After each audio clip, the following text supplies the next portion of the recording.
मसीह यीशु में आप सबको आसिफ अयूब का सलाम। आए कलाम मुकद्दस में से आज की तिलावत सुनते हैं। सैमुएल नबी की पहली किताब 6वां बाब। और खुदावंद का संदूक फिलिस्तीन के मुल्क में 7 महीनों तक रहा और उनका मुल्क चूहों की कसरत से भर गया। तब फिलिस्तीनियों ने काहिनों और नजूमियों को बुलाया और कहा कि हम खुदावंद के संदूक के साथ क्या करें?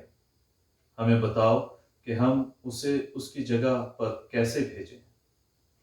उन्होंने कहा, अगर तुम इसराइल के खुदा के संदूक को भेजते हो तो खाली मत भेजो, बल्कि तकसीर के लिए कुर्बानी अदा करो।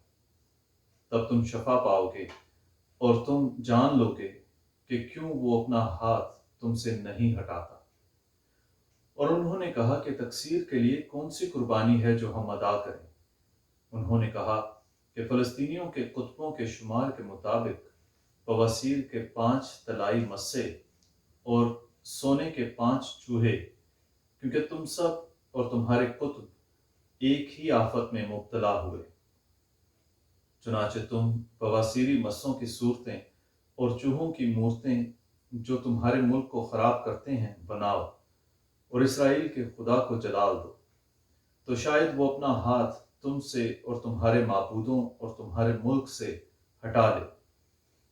तुम अपने दिलों को क्यों सख्त करते हो, जैसा कि मिस्रियों और फिरौन ने अपने दिलों को सख्त किया?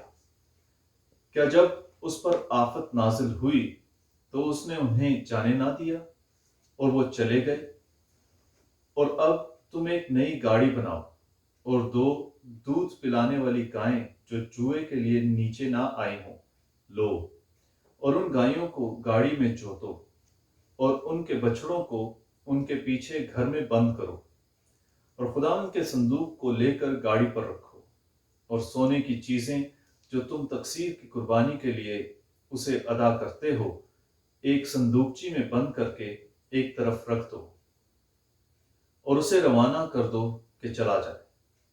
और तुम देखते रहो, अगर वो अपनी हदूद की राह में बैते शम्स को चढ़े तो वही है जिसने हम पर ये बड़ी आफत नाजिल की, वरना हम जानेंगे कि उसका हाथ नहीं जो हम पर पड़ा है, बल्कि ये इत्तफाक से हुआ।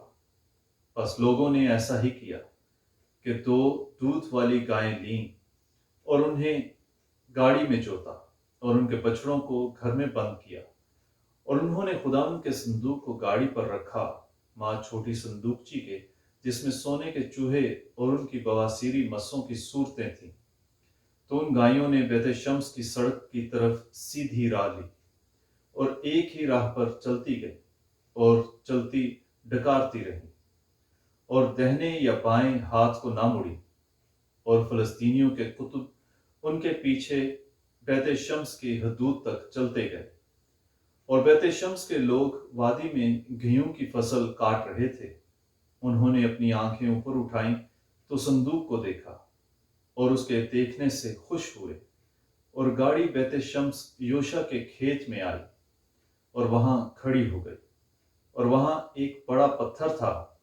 तब उन्होंने गाड़ी की लकड़ी को फाड़ा और दोनों गायों को खुदावंद के लिए सोख्ती कुर्बानी के तौर पर चढ़ाया। और लावियों ने खुदावंद के संदूक को माँ उस संदूकची के जो उसके पास थी, जिसमें सोने की चीजें थीं, नीचे उतारा और उसे उस बड़े पत्थर पर रखा। और बेते शम्स के रहने वालों ने सोख्ती कुर्बानियां चढ़ाईं और उसी रोज खुदावंद के ज़बीहे ज़बा किए गए। और फिलिस्तीनियों के 5 कुतबों ने देखा और उसी रोज अक्रून को वापस गए। और सोने के बवासीरी मस्से जो फिलिस्तीनियों ने खुदावंद के लिए तकसीर की कुर्बानी के तौर पर गुजराने, एक उनमें से अशदूद के लिए और एक गजा के लिए और एक अश्कलून के लिए, एक जद के लिए और एक अक्रून के लिए था।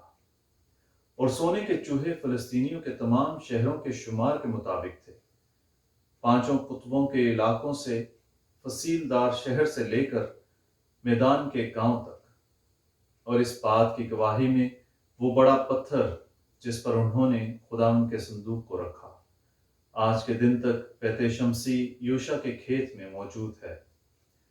اور چونکہ بیت شمس کے باشندوں میں سے بنی یکنیا نے خوشی نہیں منائی جب انہوں نے خداوند کا صندوق دیکھا، اس نے ان کے 70 آدمیوں کو مارا اور لوگوں نے ماتم کیا، کیونکہ خداوند نے لوگوں کو اس عظیم آفت سے مارا۔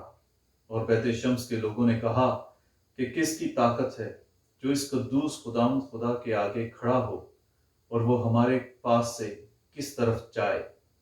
اور انہوں نے کریت یاریم کے باشندوں کے پاس قاصدوں کو بھیجا اور کہا کہ فلسطینیوں نے خداوند کا صندوق واپس دیا ہے، بس تم آؤ اور اسے اپنے پاس لے جاؤ۔ پاک کلام کے پڑھے اور سنے جانے پر خداوند کی برکت ہو۔ خدا کا شکر ہو، آمین۔